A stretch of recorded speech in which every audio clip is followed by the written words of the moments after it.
Jumpa lagi dengan saya Master Santo dari LPK Santo Komputer. Salam sehat, semangat dan bahagia. Harus kompeten, karena yang kompetenlah yang menang di dalam persaingan saat ini. Pada seri yang ke-6 ini, kita akan belajar bagaimana membuat rumus if atau yang disebut sebagai logical function. Kita langsung praktek saja dalam tayangan yang kita bisa praktek bersama-sama ya, dengan membuka workbook baru, spreadsheet baru atau workbook yang baru, di sheet yang baru. Saya akan memberi suatu ilustrasi sebagai berikut.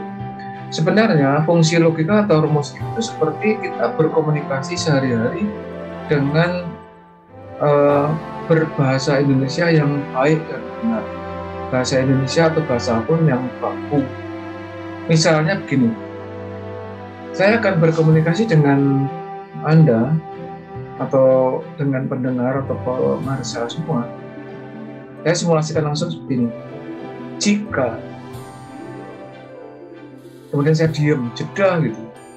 Saya hanya jika, pasti Anda sebagai pemirsa atau yang saya ajak untuk berkomunikasi, pasti penasaran, jika apa, jika bagaimana, dan seterusnya.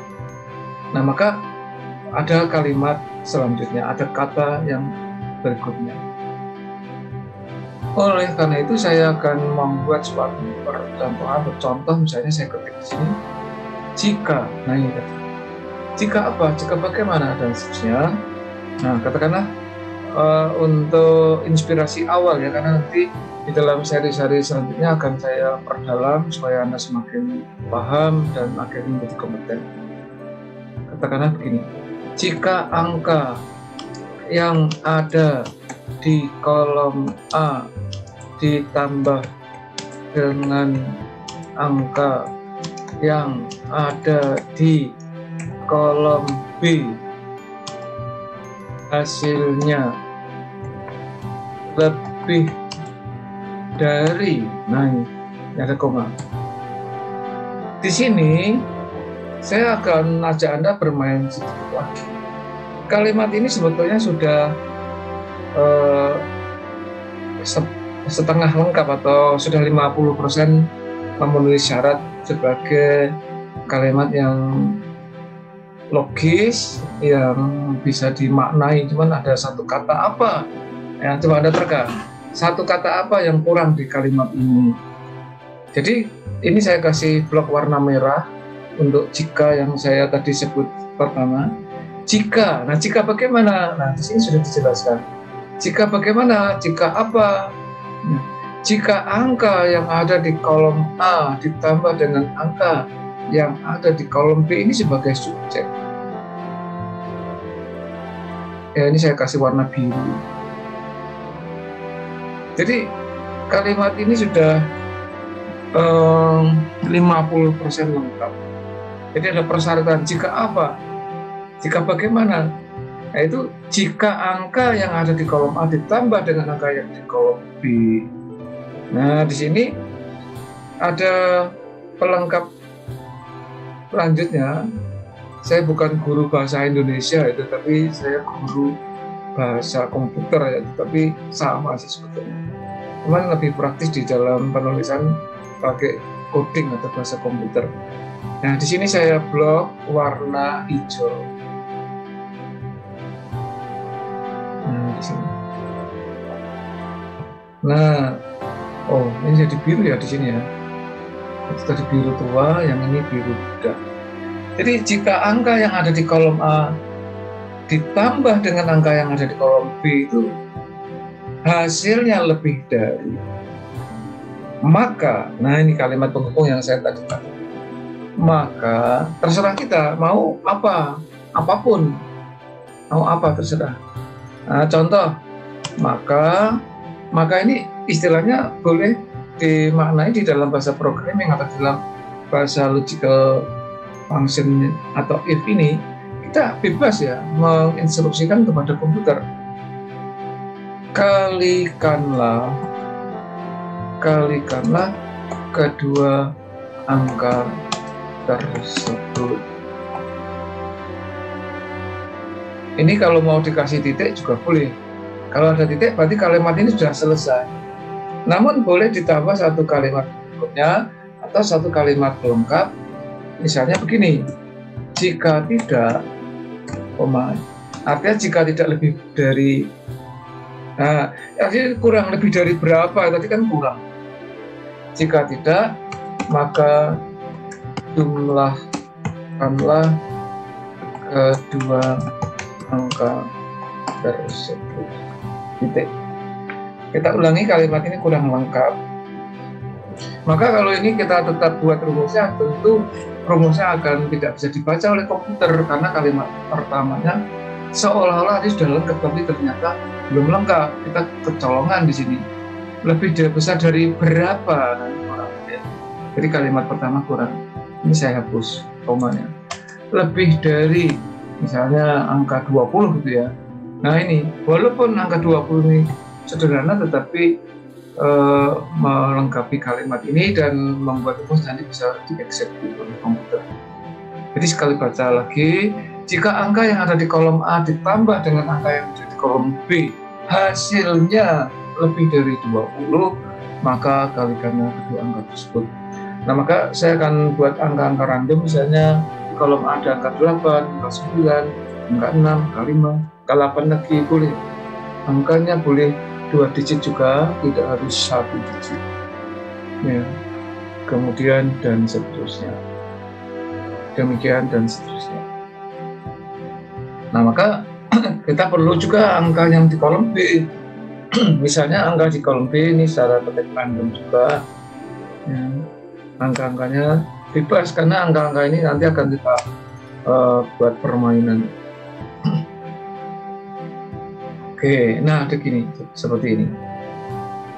Kita simulasikan, tapi sekali lagi kita tetap mengacu kepada prinsip di dalam pembuatan rumus di Microsoft Excel itu tidak diketik, tetapi dengan metode yang namanya metode 3-step method.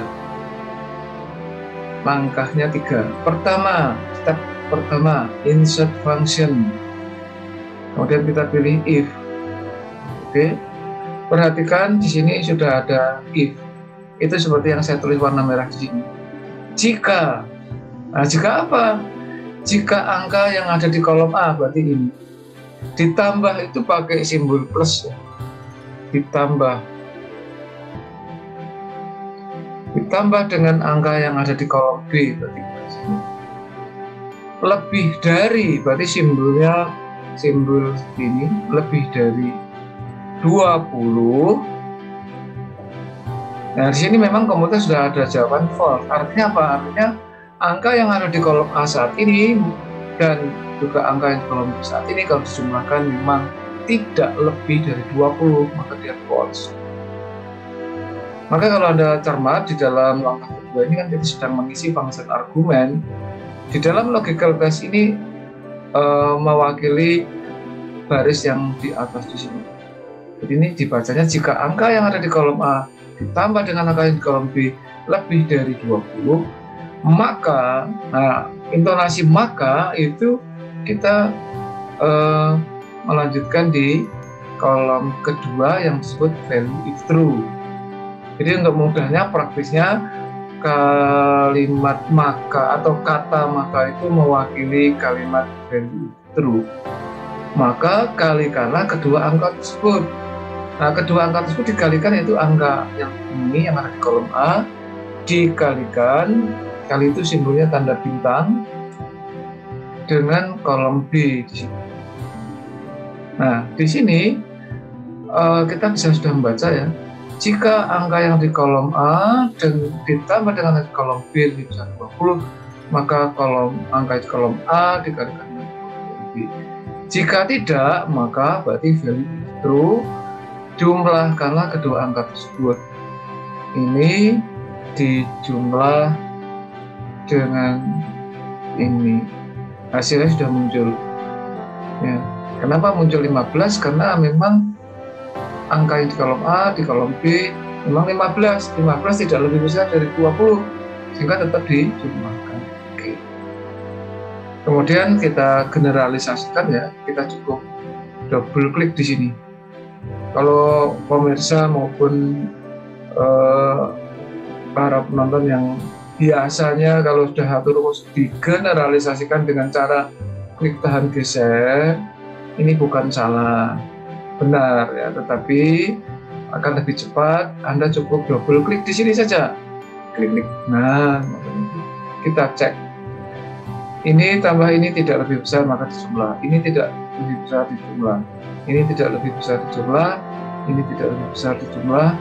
Ini ternyata lebih besar dari 20 karena 15 ditambah 9 itu hasilnya 34. Berarti lebih besar dari 20. Sehingga dikalikan angka yang ada di kolom A dalam hal yang angka 15 dengan angka yang di kolom B dalam angka 9. Sehingga hasilnya 135. Kita cek ya, yang lain kita cek. Misalnya di sini ada angka 11. Kalau angka 2 ini saya ganti 20. 11 ditambah 20 lebih besar dari 20 karena hasilnya 31. Sehingga kalau ini kita tekan enter, hasilnya adalah 220. Demikian juga yang ini misalnya angka 7 atau angka 8 saya rubah yang agak ekstrem, yang mudah ya. Saya ganti angka 30. Begitu kita tekan enter hasilnya 200. Ini contoh yang pertama. Saya merekomendasikan ini Anda ulang-ulang saja, tidak apa-apa. Nanti akan paham. Setelah itu saya akan menjelaskan lanjutan dari versi yang ke-6 ini, seri yang ke-6 ini ke seri 6A, 6B dan seterusnya. Tapi konteksnya masih tetap if. Jadi besok untuk seri 6A itu ada yang saya sebut sebagai lanjutan rumus if. Saya akan memberikan beberapa contoh-contoh yang lain lagi. Ya, demikian untuk warming up atau pemanasan pertama kali. Memang di dalam belajar kita harus ekstra sabar. Anggap saja pertemuan awal ini atau rumus if yang pertama yang saya berikan sebagai inspirasi dengan tujuan Anda termotivasi. Dengan demikian akan Anda teredukasi untuk menjadi kompeten. Karena hanya orang-orang yang kompeten yang menang di dalam dunia persaingan saat ini. Oleh karena itu, tetaplah belajar, semangat belajar, tetaplah sehat, semangat, dan bahagia. Sampai jumpa di dalam seri 6A. Terima kasih. Salam saya Master Santo dari LPK Santo Komputer. Sampai jumpa.